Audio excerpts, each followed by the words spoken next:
Okay, you ready? Yes. Okay, we have Habib telling us about spectral capacity. Okay, thank you. Yeah, I'll talk about spectral capacity of ellipsoids, and so these capacities are kind of they arise from some homological min-max process on the field theory for homology. So next, I'll just try to kind of recall some of the definitions, and meanwhile, I'll kind of set up the conventions, notations. I'll start with a Floer complex.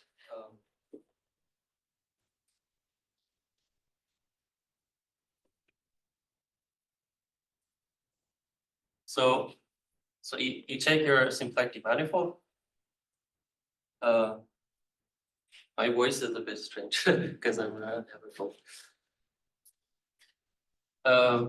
So you take your favorite symplectic manifold, but it has to be kind of, and for this talk, aspherical. And it could be also closed or compact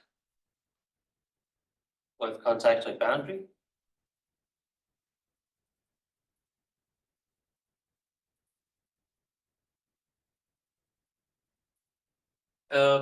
But at the end of the talk, I think I'll talk a little bit about CPN also. But the setup will be on aspherical symplectic manifolds.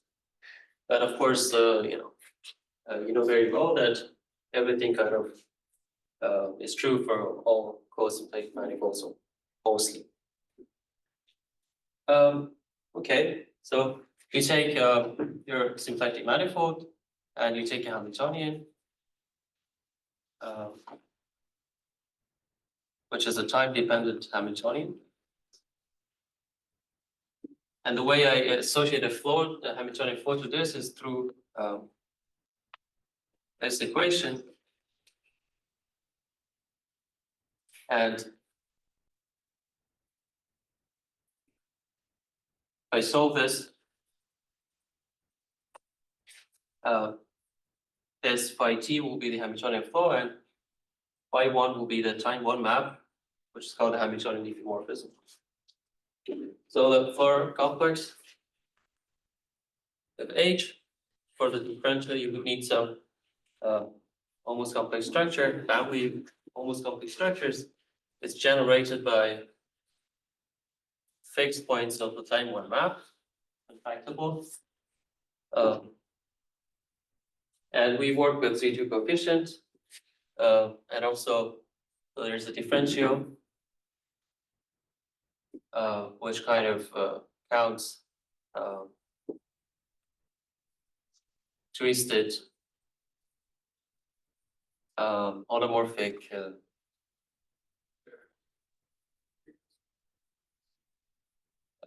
planes. So by this, I mean you have like a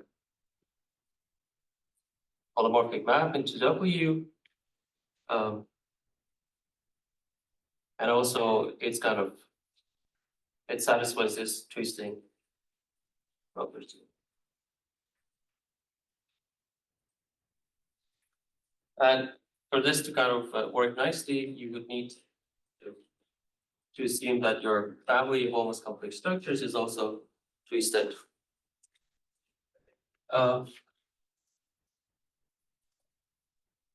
And Floer homology is so I'm gonna drop J. It's kind of independent of J, but I'll keep H for the filtration. It's gonna be homology Floer complex. So as I said, it comes with a filtration, and the filtration is defined by the action functional. You take a fixed point of your Hamiltonian, and the action functional is just this guy. So where this U is basically a disk that on the boundary, it is the flow of your point. So we are working in a spherical setting, so it doesn't really matter what disk you choose. And now, what is the spectral invariant of? Let me wait.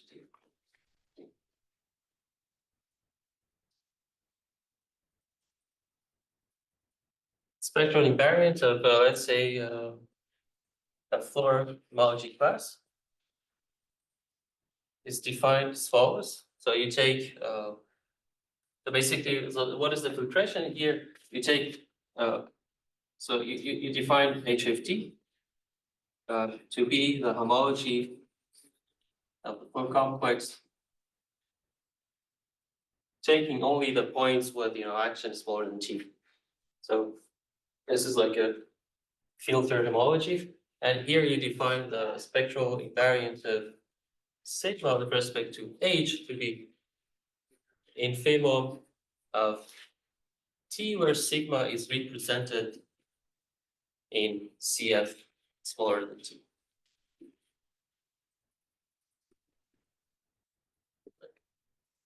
So it is very well known that that Morse homology. So this Floer homology is actually isomorphic to Morse homology. So you take like a Morse's male pair, F and G. G is a metric, and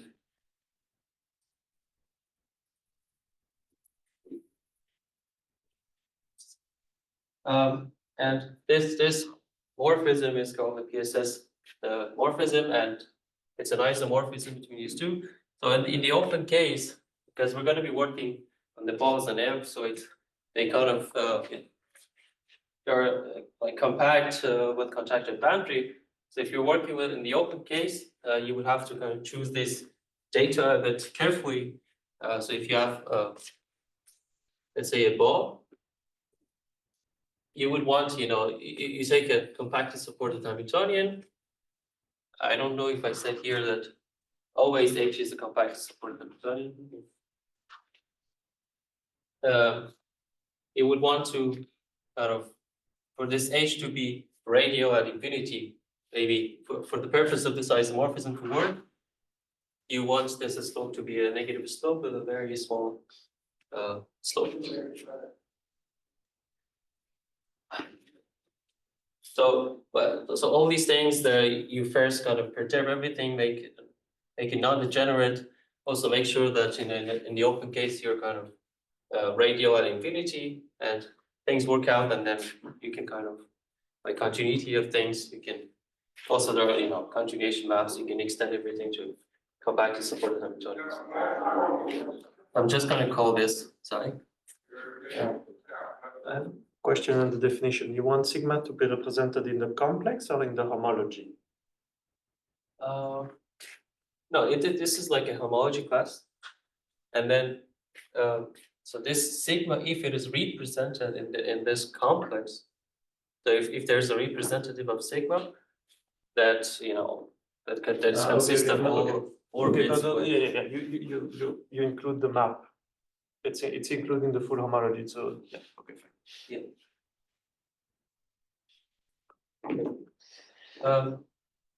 So there's this isomorphism, and now to any basically homology class here, you can easily associate a number, which is called the spectral invariant of this guy. It is just simply this. Now you have a function.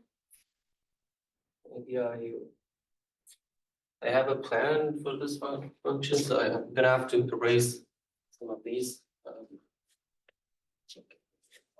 All these things, so just makes this worse.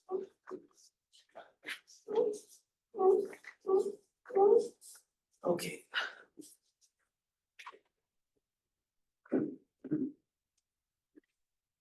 So here we've just defined a function that is the Morse homology times compactly supported Hamiltonians, could be time dependent. into R. Okay. Of course, when you write like such a function, you would want to immediately know that how it kind of behaves under all these structures on this domain.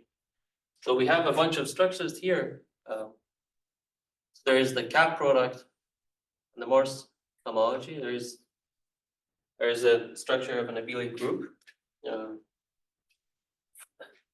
And then here you have a bunch of other structures. So you have the group structures called, it's connected sum of two functions.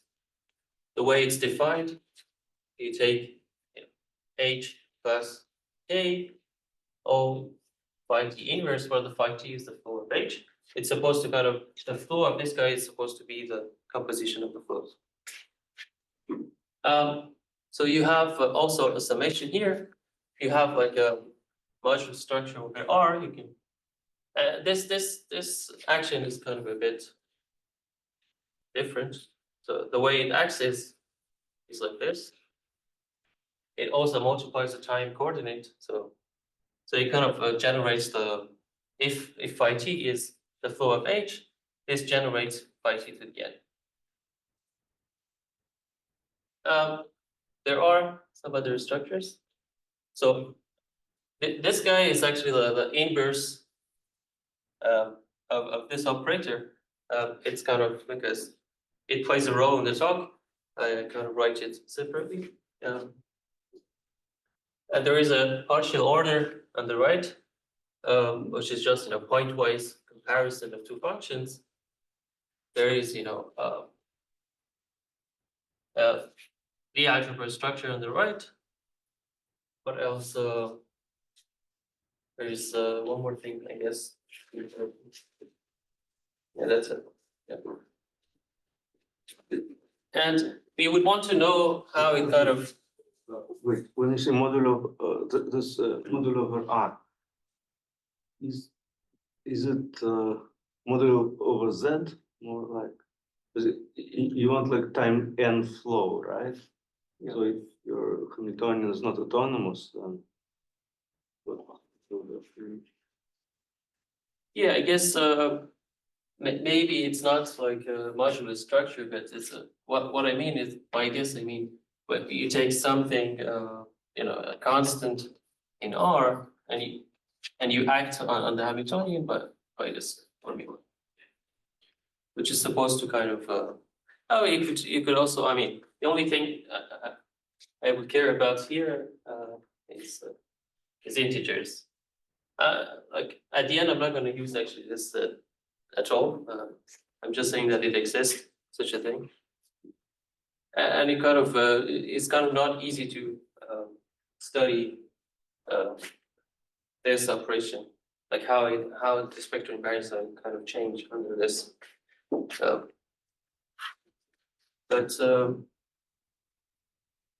But you're right. I mean, if it's not autonomous, it's just not going to be periodic in the same way.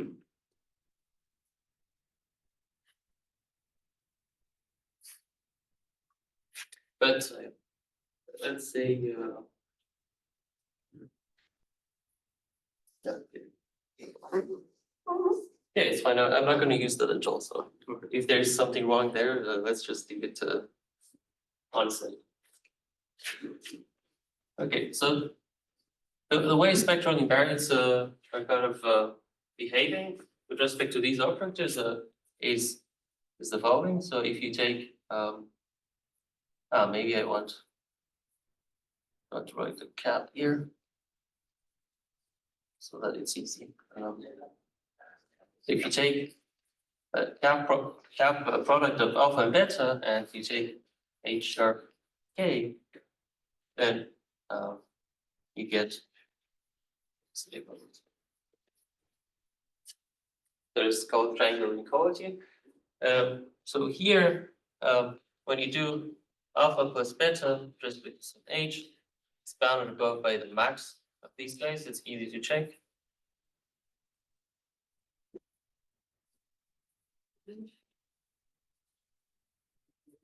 So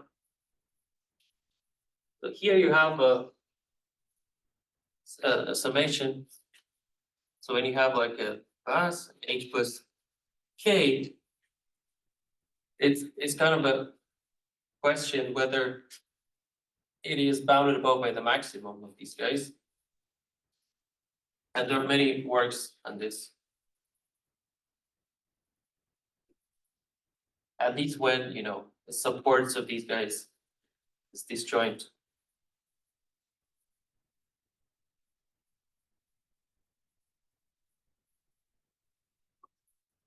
So here, I guess, Seyfeddini, Yanor, Tani, and some other people, I guess, Bukowski also. They have some works proving this inequality, they call it max inequality. So when the supports are disjoint, you can kind of analyze the flow trajectories and the energies. You get something like that.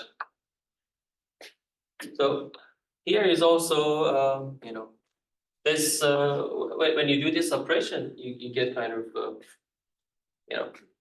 So I guess all I wanted to say here was that, you know, when you take a Hamiltonian diffeomorphism, you look at the powers. It's not kind of easy to study the dynamics and how kind of you know, periodic points, the fixed points of this change. Do they increase? Are there like infinitely many periodic orbits of phi? And there are many works by, you know, by Seidel and Jaeger and Zhao. This is a joint work, and Wilkins and so on.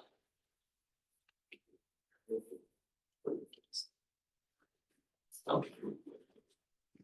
But I guess the things that I will care about is at least this one, and this guy. So this is the inverse operation of the connected sum. So if you take H bar is supposed to generate the inverse flow.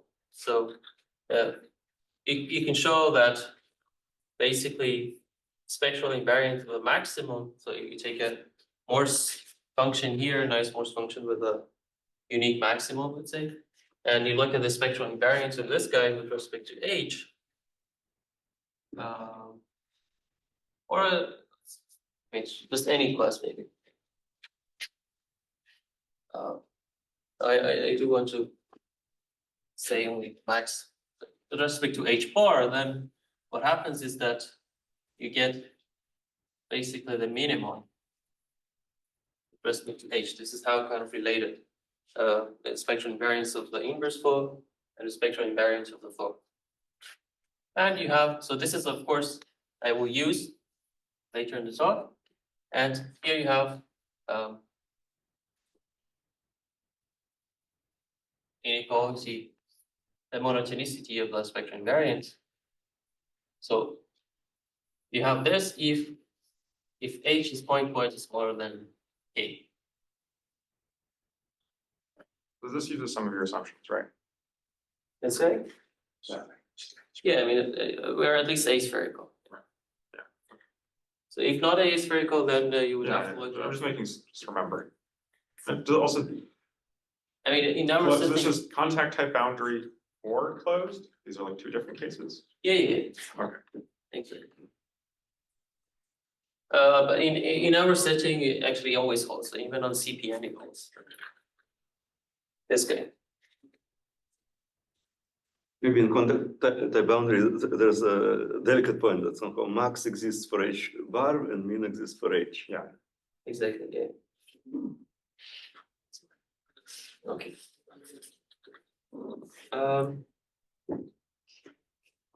So that's it about the properties of spectrum invariance. If there's no more question, I will jump to some another operation that is called naturality transformation. We'll use very essentially, which I quickly recall. I don't know how much time I spent on this.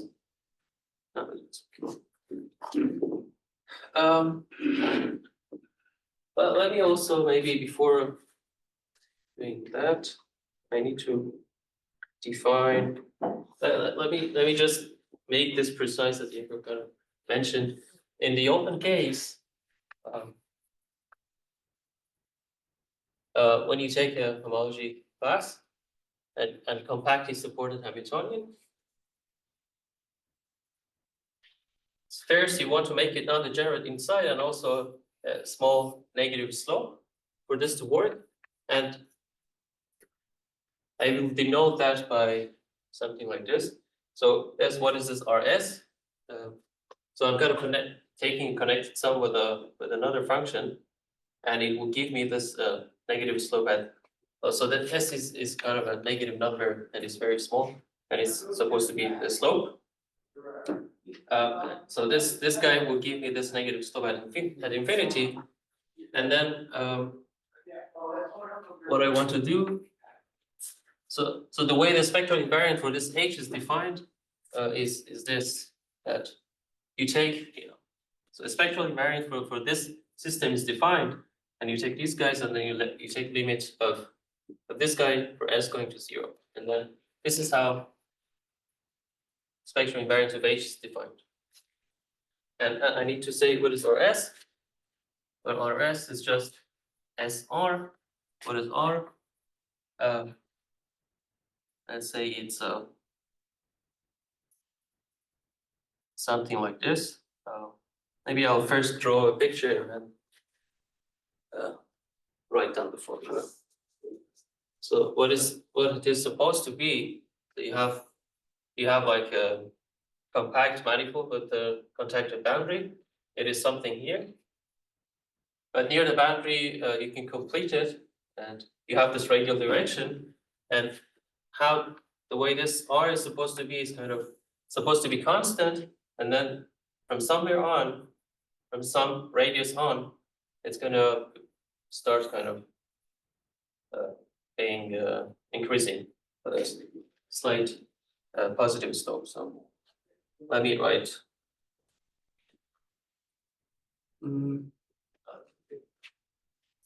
Draw the mu delta here. So you have delta. You have this delta here. You have this identity, and you have delta over 2 here. And this is the mu delta.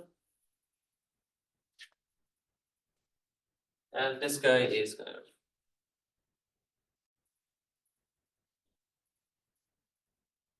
so this is going to do the job. It's going to give you small positive slope, and then when you multiply by a negative small s, it will give you a small negative slope. It's kind of important to draw this and have it here. I'll use it later. Because the main result of this talk is kind of a calculation and precise calculation. So I have to, I have to, write down formulas for you as much as I can. Okay. That's it. Let me.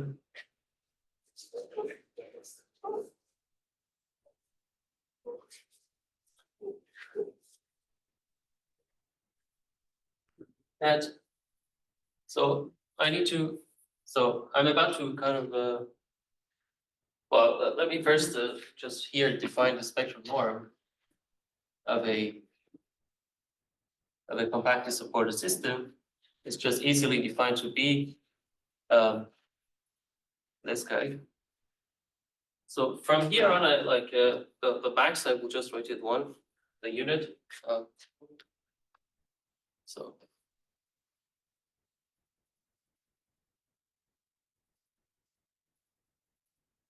R. So this is a negative slope. So notice that when you have a Hamiltonian, you have some. You have a ball, let's say, you have a Hamiltonian compactly supported. You give this guy a negative slope, you calculate this, take the limit, and for this guy, you take the inverse, and again give it a negative slope. It's not, it's not this guy, but it's first you take the inverse and then you give it a negative slope, of course. Okay.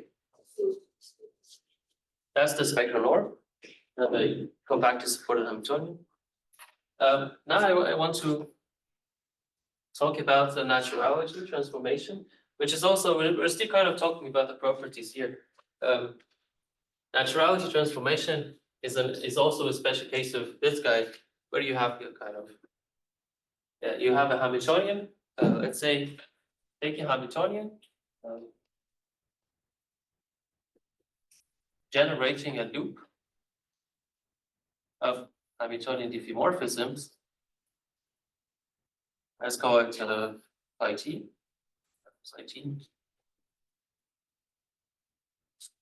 And then this induces an action.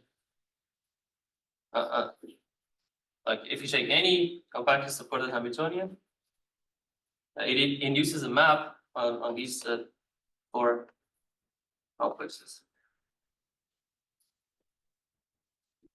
And notice that these two, the time one map has exactly the same fixed points, and this map is just the identity map. It takes a fixed point to a fixed point. If you are not aspherical, you would have to kind of choose an auxiliary capping, kind of in order for our purposes, which I say now. But since we are kind of in aspherical setting, the only thing we kind of care about here is just the map itself. And this this is denoted by n, and it induces an isomorphism on the homologies. And it turns out that if you take an action of H sharp K, H sharp H, I have a fixed point. This is actually the action of the fixed point with respect to the Hamiltonian H, plus a constant that only depends on the K.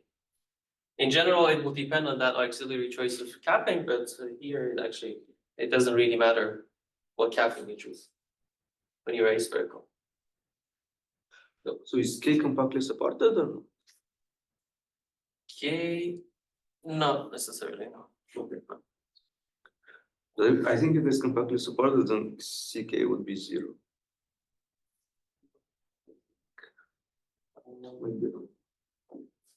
Not sure.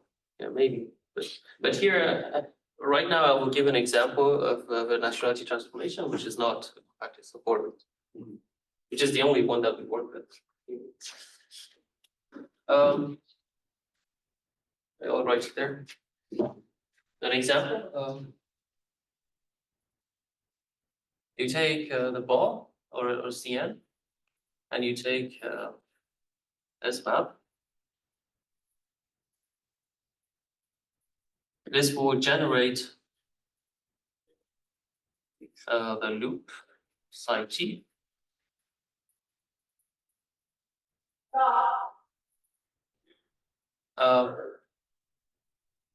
Okay, and it turns out that that CK is 0 for this guy.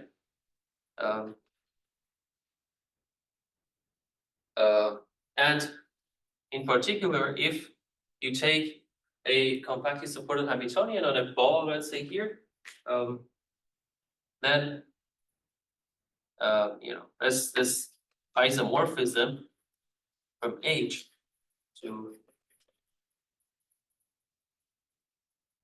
this guy is going to be action preserving, even on the chain level. It's going to be action preserving. In particular, I don't know if you see here. I'll write it here. Do you see what I'm writing? In particular, what is happening here is that so the spectral invariant of this guy is actually equal to this guy. Well, I mean, I should say n of alpha.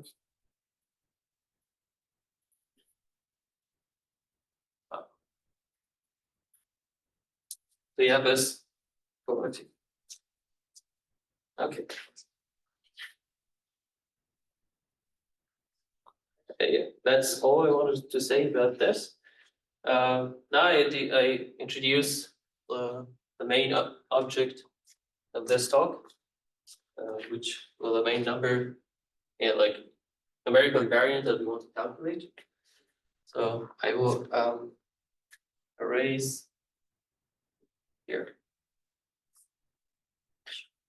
I like this part. There.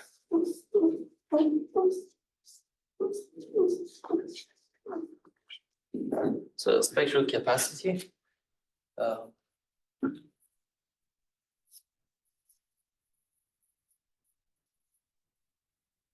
So take a symplectic manifold W,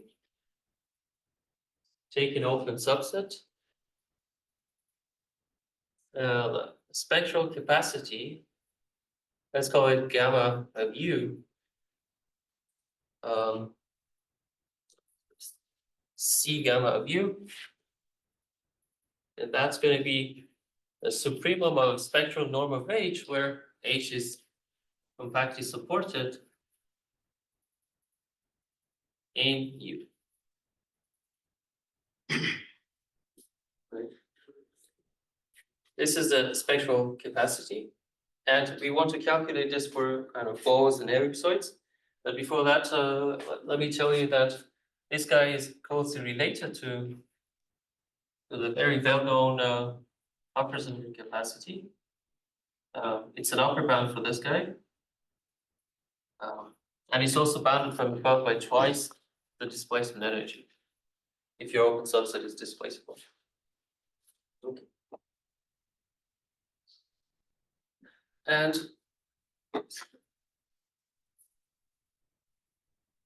okay. So as I said, okay, but what we want to do is that the main theorem is about, you know, spectral capacity of a ball of capacity A, normal capacity A, and what is known is that the Hofer-Zehnder capacity of this is equal to A, so it is at least A, and also it's known that displacement energy of this guy is also A. So this number is somewhere in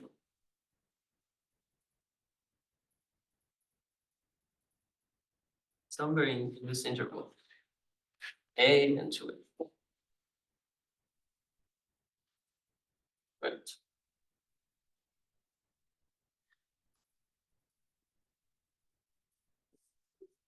So the main theorem of today is this.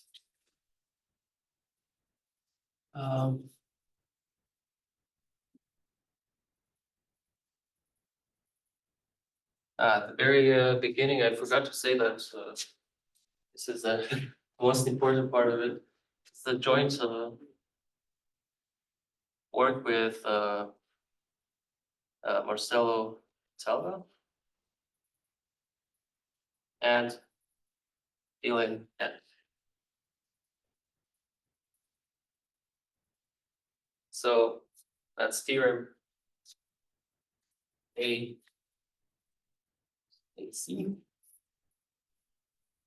So the theorem is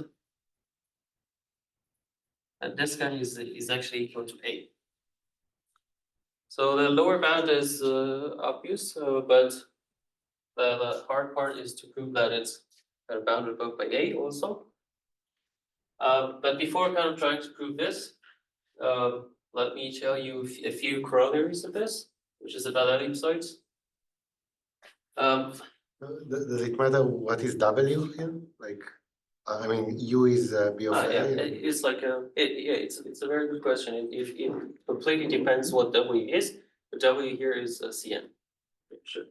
Is this ball is as a basically you calculate this number in the completion of the ball, which is Cn. Very good question. So here we think of this as Cn, as a domain Cn. Okay. I'll have more comments on that later. So an immediate corollary is that spectral capacity of an ellipsoid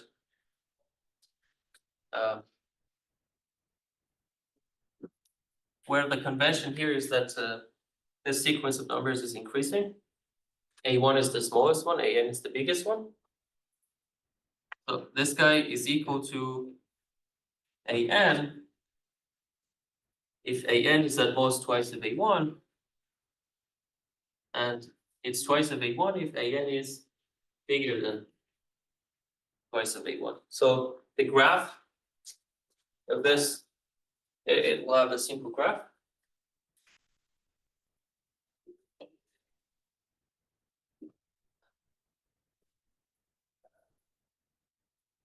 If you have a capacity here, a normal capacity, let's say you have AN here, so you have the capacity here. Then it's just, here is a twice of A1, it's twice of A1. So it's gonna just grow linearly and then it will be a constant.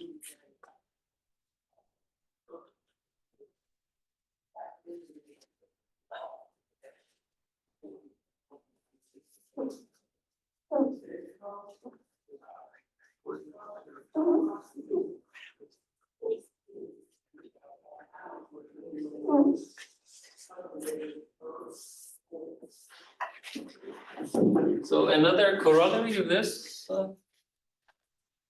is the following. So if you take a polydisk like that, then it's just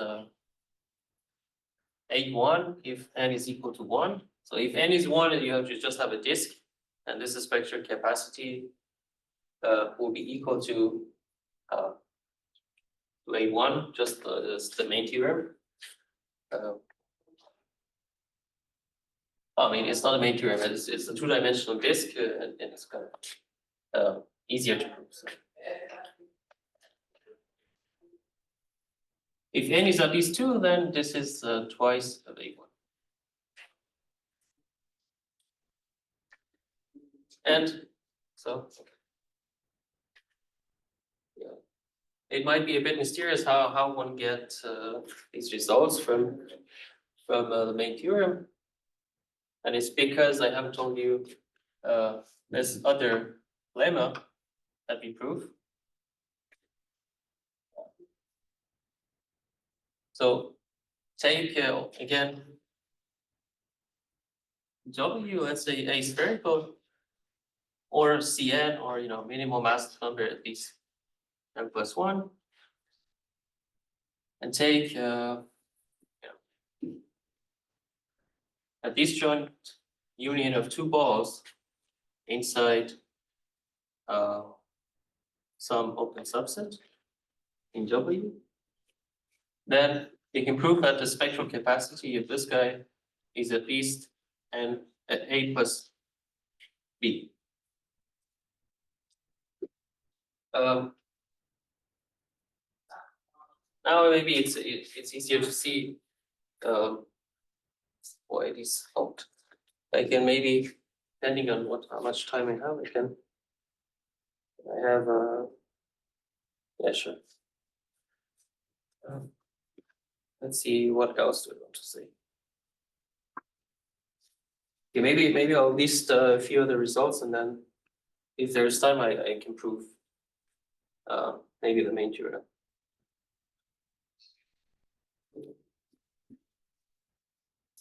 Maybe yeah, another comment on what Asif asked. Just a second.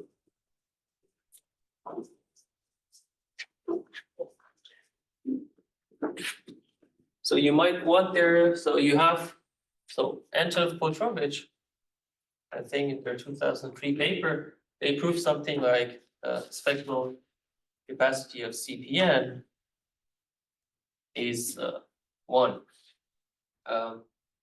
or A or one here is the area of a line. So, and let's say I have B1 sitting inside CPN, and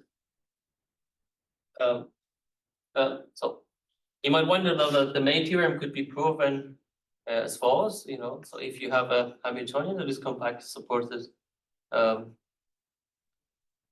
on B1, so if the spectral norm of this guy as a system on the ball was smaller than its spectral norm as a system on CPN, then the main theorem would be proven.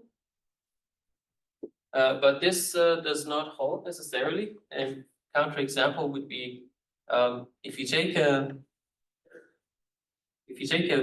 ball B1, let's say, and if you take this Hamiltonian, it's a kind of it's constant 1, let's say, up here, almost 1 and 0 here, and this B1 is sitting inside, let's say, this is B1 2-dimensional, it's just a disk, and it sits inside S2. So the way this guy sits inside S2 is, this is like, let's say, B minus epsilon. So it's this big ball, and you have something that is, and you're like, you have something that is kind of compactly supported in this ball, but it's also compactly supported on a small neighborhood of this small disk, right? So if you think about it as a system on CP1, then this small ball is kind of displaceable by a very small number. The displacement energy of this guy is very small. That means this guy is very small. But you can actually calculate this number, looking at H as a system on the ball. Then this number is going to be almost 1 minus epsilon, and this is going to be almost, it's a very small number, let's say, twice of epsilon. So this inequality does not necessarily hold, so you cannot actually prove the main theorem using interpolatometry. Okay, so it actually really depends where you put the ball in. But we have a work in progress with Yegor also talking about this. So this is a very large ball, but if the ball is kind of small, then things actually work. Yes. But we do prove the following. Same kind of result, and also the techniques to prove it is quite similar. But we do prove that, this is another theorem.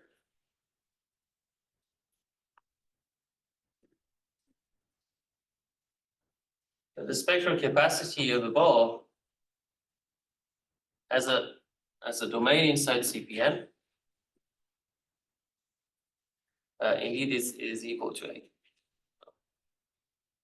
Even though there are these examples that these examples, they give you a large spectral norm on the ball, but they give you a small spectral norm on CPN.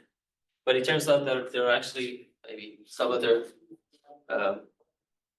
crazier Hamiltonians that give you large spectral norm on CPN.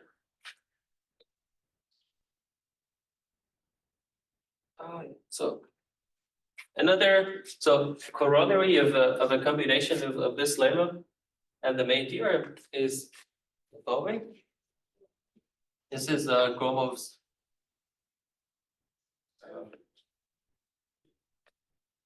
two-ball packing.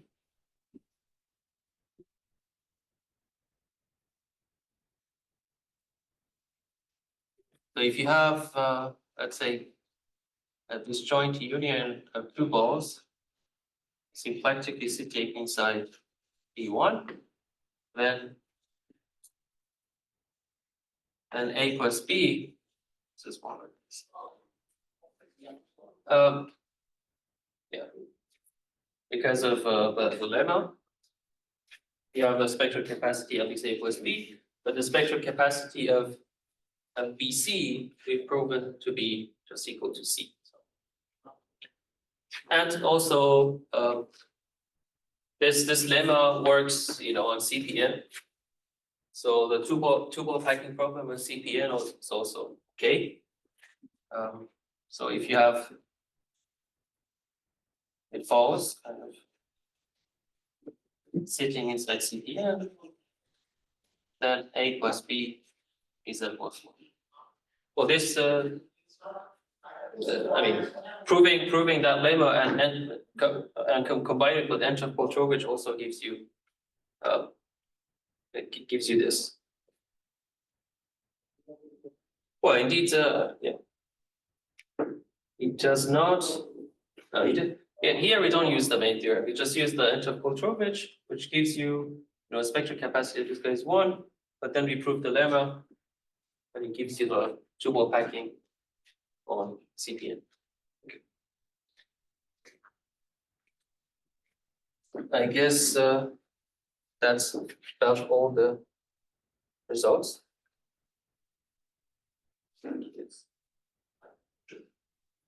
Just a comment from your main theorem. You also have more than your two corollaries. From that you have C gamma for all convex toric domain in R4, like for free. In R4? Yeah, only in 4 dimensions, not really. In 4 dimension, I can give you the explicit formula. Just for but not in higher dimensions. No. Yeah, thanks. It's a relevant approach. Sure. I'm just don't know anything. Why is the corollary an immediate corollary to the main theorem? Sure. It's just like everything is represented by a cubic orbit or something, and so no, it's much simpler than that. I can try to prove it here.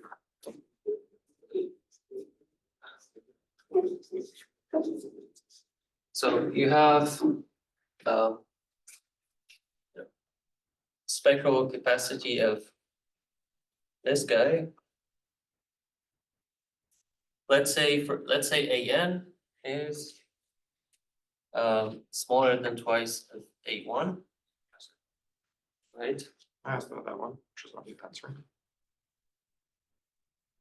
The other one is clear. Fish. So okay, what you know about this is that this guy is so there is a kind of B A N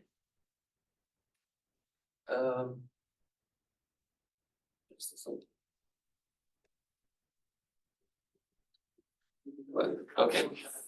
Well, I don't know which direction I'm proving, but so let's bring out AN divided by 2.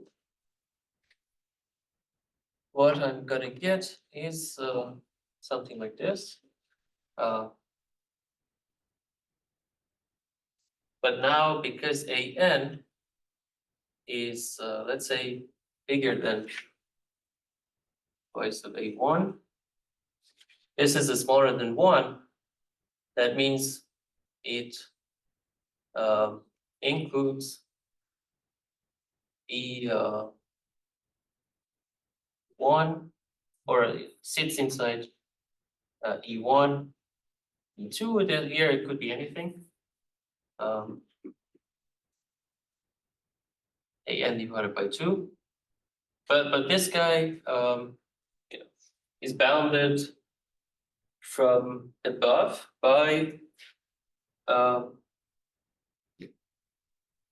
what? By 2, right?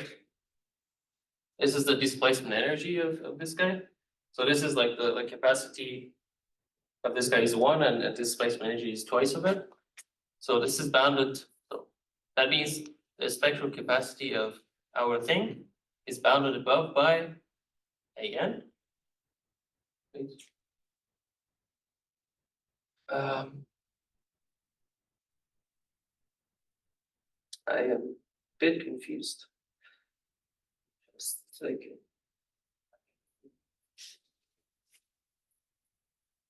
If AN is bigger, then yeah, sure, it sits inside this.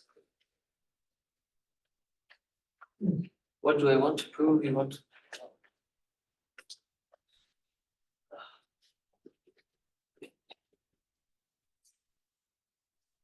You just prove one way of the inequality, and prove the other way. Huh? You can prove the reverse of the inequality. Yeah, I mean. Wait. Okay, if you okay, let's. Okay, what if this is smaller than this guy? We want to prove that this is AN, right? So why is it okay? So Wait, what?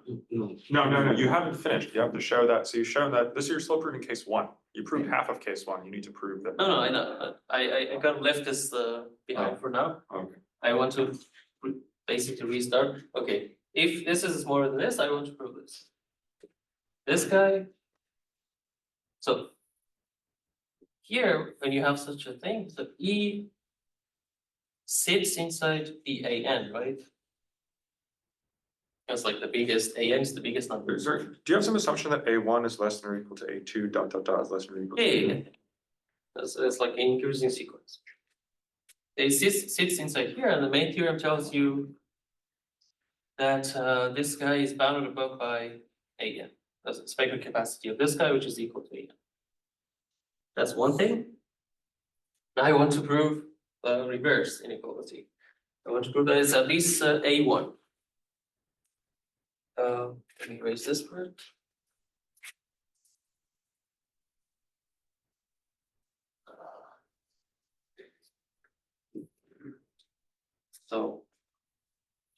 So we want to prove that this is at least AN. So let's see what trick I can do. Again, is smaller, right? If I do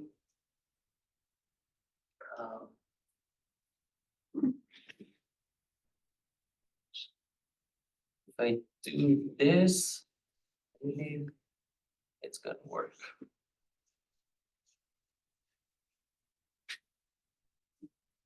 So if I have 2 here, so I'm claiming that this contains, so AN is smaller than twice of this, right? So this is bigger than 1. So that means I'm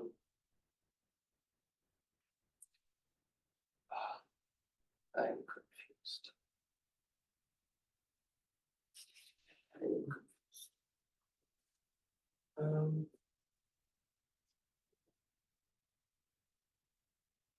I haven't really written this down either, so I cannot look it up. Or maybe, yeah, I mean, something is confusing. Let's see. Right.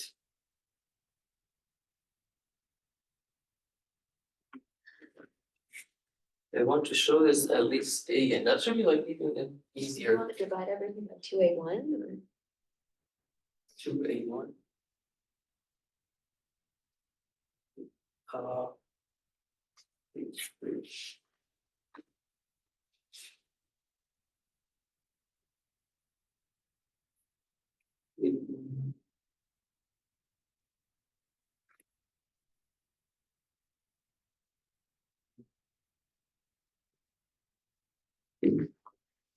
I do want to.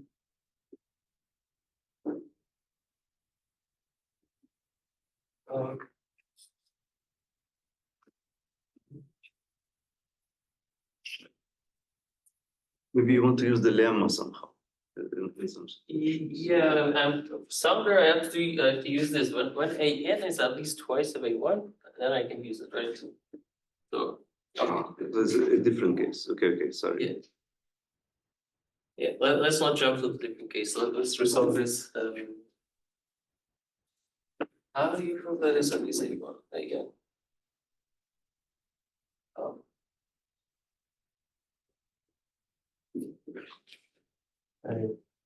Yeah, the lemma works in 4 dimension. You can compose the ellipsoid and have exactly what you want.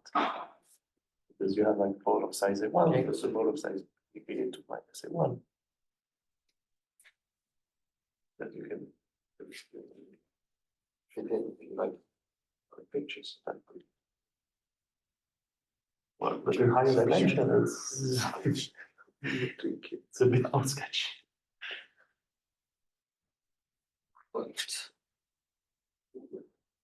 So maybe the other case is okay now. So if AN is at least this guy, I can have 2 balls of capacity A1, and I can prove that it's at least twice of A1.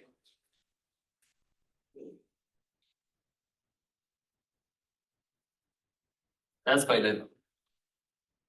If AN is at least twice of A1, you can have like 2 symplectic balls of capacity A1 sitting inside this ellipsoid, you get this inequality. And why is it bounded above by AN? Sorry, choice of A1, that's the displacement energy, right?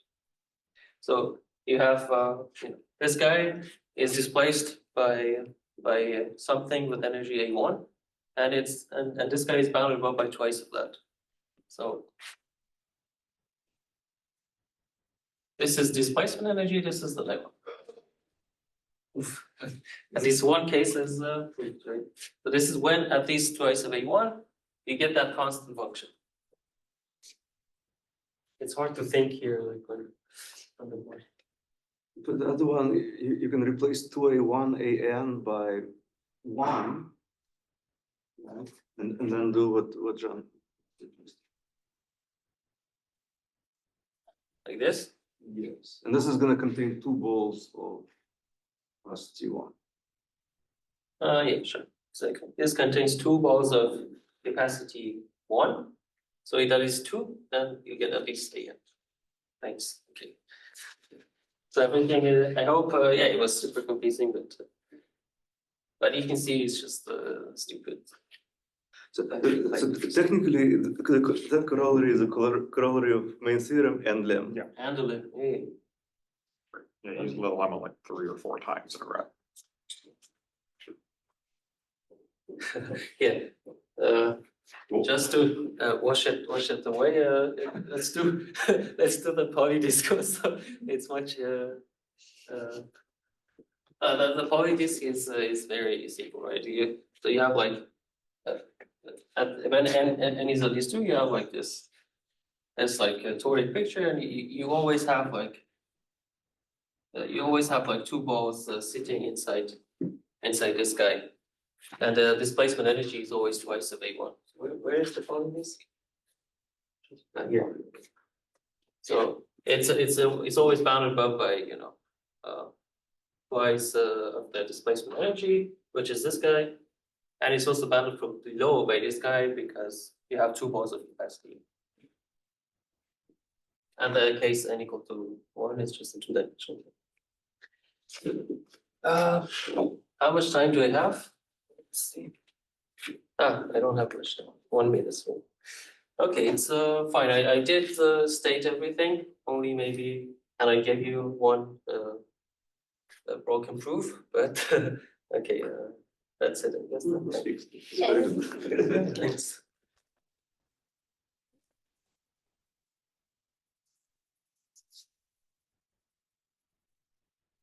Any questions?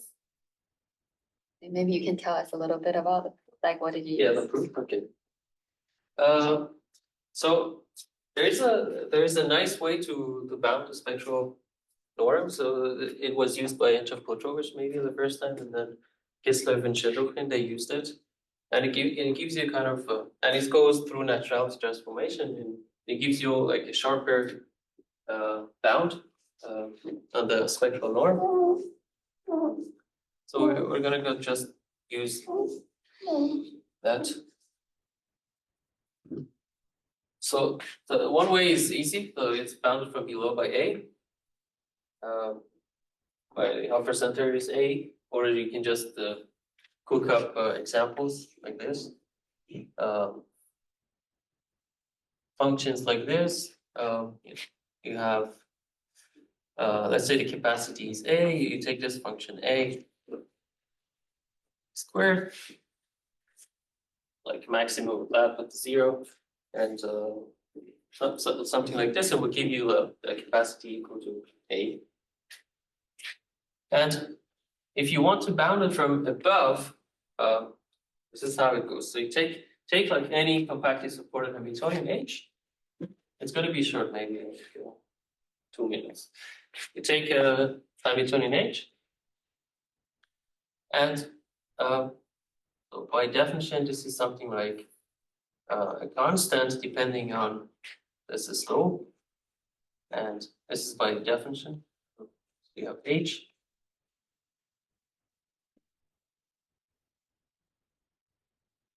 And you have this guy. So remember that this guy was the limit of these guys when s goes to 0, and this is the difference of this and this. So when s goes to 0, this goes to 0.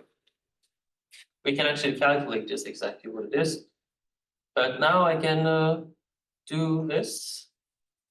This is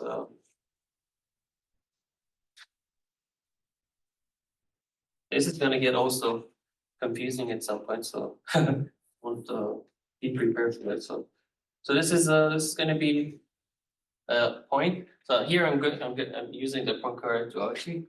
So you take the inverse flow, right? And Poincare duality tells you that this is minus the spectral invariance of the point. Here you have H, but here you have like a small positive slope now. S is a negative number. Okay. And now I want to use the naturality transformation.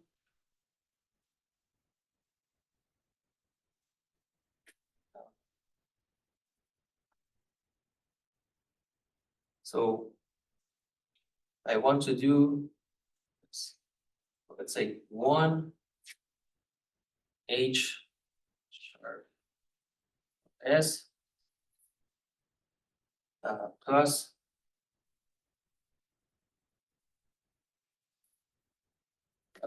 something like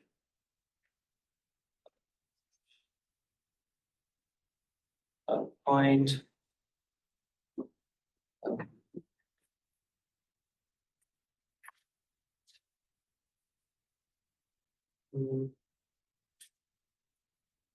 so maybe I'm using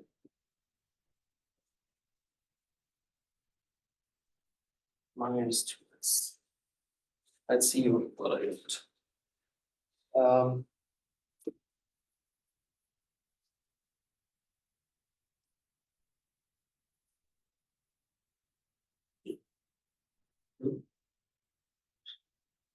No, this is definitely not correct, but I want to do like the You want some inequality, right? yeah. So what do I want? So the inequality that I want to use is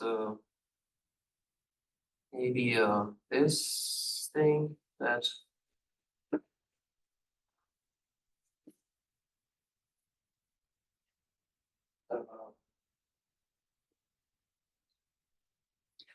so minus 2s, sorry, the point.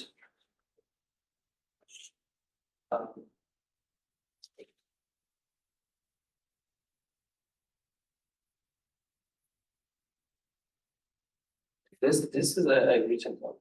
This. Let's see.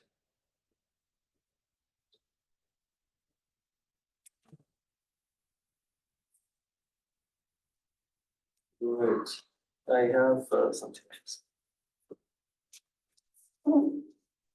Ah.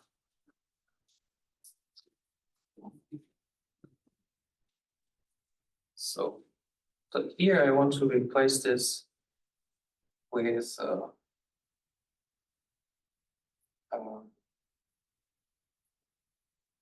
minus C of the point plus C. And then I want to compose my loop. Oh, so the loop was this psi t guy. I have it here.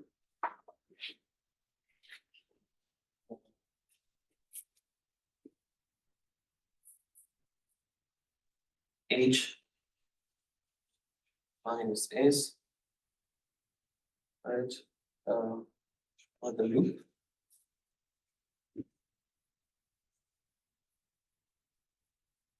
And then I have minus C1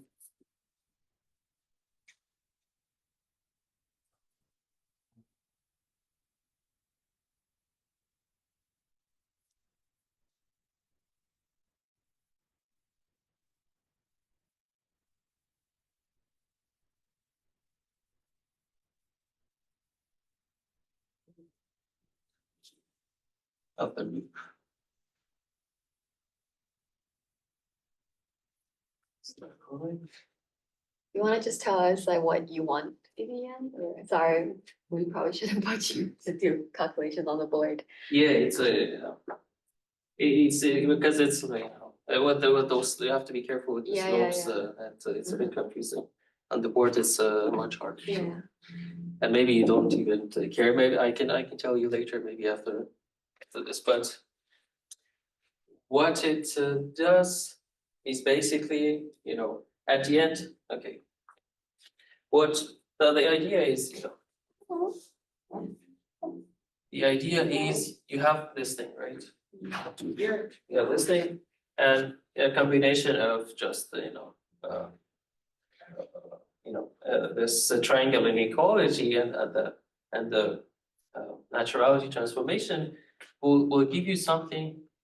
This constant will be there, and it will give you like a spectral invariant of the unit with respect to this loop with something independent of H. So if you just play around with these guys, you will get rid of H. What you will end up with is this constant and something in terms of the loop, only the loop. And you can calculate this number, and it turns out that this number is indeed equal to since yeah, this is equal to something like this. Indeed, like you will actually get rid of S even. Oh no, you cannot get rid of S. S will be there, something like this. So this number will be something like this. Where's A? What is A? This is I mean, if you at the end, I thought the end game was you want to prove that the sup over all H of gamma of H is bounded above by A. So if you tell me any gamma H, and thus you have a bound that does not depend on yeah. I've been writing this for just A equal to 1. okay. But if you have A, this one will be Exactly. A plus and A minus. yeah. Okay. So yeah. You write the proof for A equal to 1, and then this is like a spectral capacity. It kind of scales, but we want to call it okay. So yeah, the whole point of this is that so you do a combination of triangle inequality, and this you use this this fact that this loop actually kind of is the spectral invariant doesn't change like this. And there's this relation of the spectral invariant of the naturality map. And you end up with a constant that is completely independent of everything. And you just take S to 0, and delta was arbitrarily small. So delta was whatever you wanted. And you just take these guys to 0 and you get this constant 1. Yes. Yeah, but the precise proof, sorry, it's a bit confusing now. So do I understand correctly that you use the slope k to kind of increase the slope from negative to positive, and then point becomes 1, and Exactly, yeah.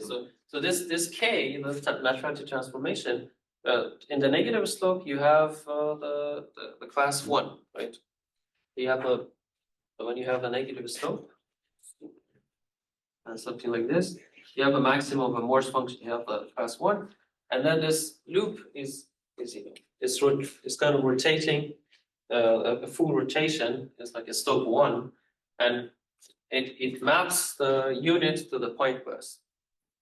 So the picture you drew above with slope a minus -2, that's k or that's h? No, this is like an example that will give you the lower bound.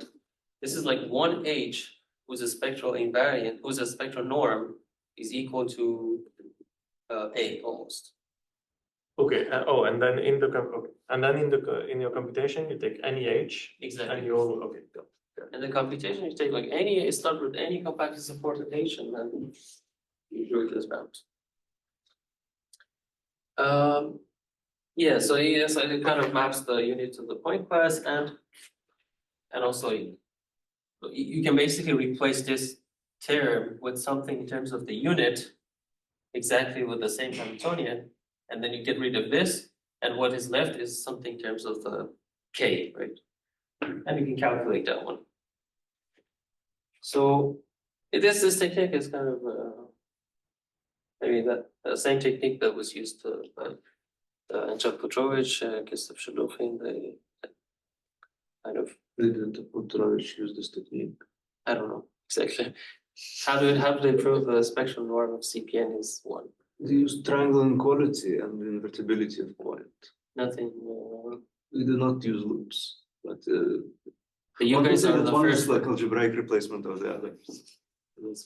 You guys are the first one who kind of did this averaging technique, based Saido. Myself for this. Yeah, I think that we are the first ones to use this averaging. I see. Okay. It's not my fault when you look up for this results of Petrovich, it's hard to find. Okay, thank you. Okay.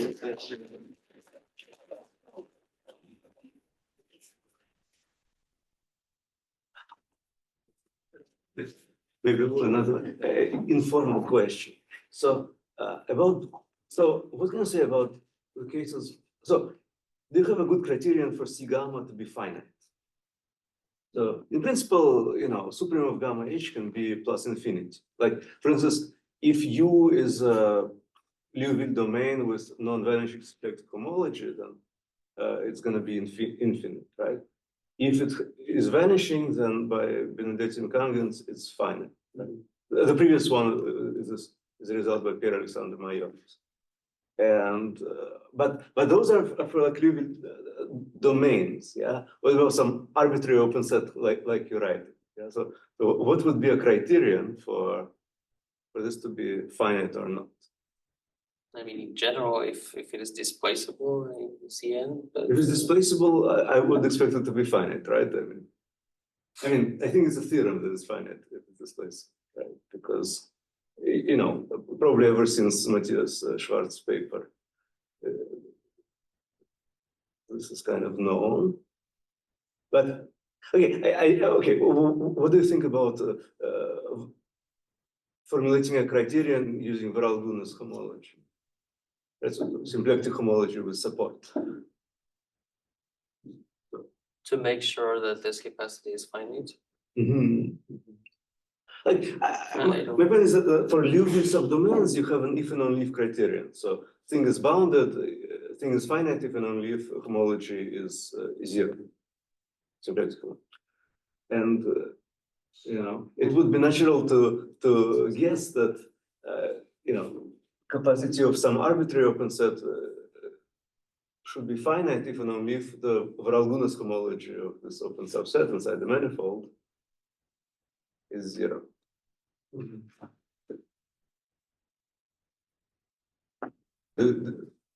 Does this make sense? I don't really have a feeling about this because this homology, I don't feel uncomfortable with it. I haven't seen a definition, precise definition even, so that's, it does seem reasonable, something. It works kind of better for compact sets, but it's fine. Can you say that what is the reasoning for just normal Liouville domain? In the Liouville domain case, how it works? Yeah. So the boundedness works as follows. So if symplectic homology is 0, you have this symplectic homology capacity where you kind of look at the first time, like at the time where everything dies, namely the same time as where the unit dies. Yes. And then, so one can basically show that the spectral, the C gamma is less than twice that. So this is an argument was like it's pretty sophisticated. It kind of relates the slopes and the actions in an interesting way. And after playing around with this, one gets the inequality. And I will definitely not try to reproduce this right now. Okay. It's every time I try, after 1 hour, it's converges. But there's some fumbling involved. And in the other direction, what you do is you choose Hamiltonian, which is like, let's say positive and very, very large on the skeleton. And for this guy, you can prove that the spectral norm is very large if the symplectic homology is non-zero. And that you say, so for that you actually need to prove that C1 of anything compactly supported is always non-negative. Turns out. C1 meaning what? Spectral class of the unit. Oh, okay. And C of 1. C of 1 comma. Yeah. Comma something. And this is always non-negative, so it's or wait, is it non-positive? Anyway, there's an inequality in the correct direction, and then it's enough to bound from below. It's non-negative, exactly like I said. Yes, so it's enough to bound from below only C1H because C1H bar is non-negative, so you don't care. So you bound C1H, and then you just see that somehow the unit can only be represented somewhere high, just by some sort of careful inequality. So this is what Pierre and Mayotte did. Right.